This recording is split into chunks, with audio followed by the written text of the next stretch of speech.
నీవు ఇంకా పాపములో ఉంటే ఆ మార్గంలోకి వెళ్ళలేవు. ఇంకా నువ్వు అక్రమ సంబంధాల్లో ఉంటే ఆ మార్గంలోకి వెళ్ళలేవు. ఇదిగో ఆ మార్గం ఎవరో తెలుసా? నేను ప్రకటిస్తున్న యేసయ్య, నేను నమ్ముకున్న యేసయ్య. యోహాను సువార్త 14వ అధ్యాయం 6వ చరణంలో చెప్పిన మాట ఏంటో తెలుసునా?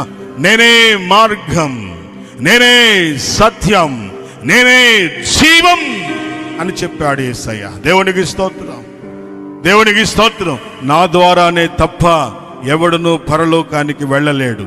నేనొక మార్గమును, నేనొక ద్వారమును, నేనొక మార్గమును, నేనొక ద్వారమును అని ప్రభు సెలవిచ్చారు.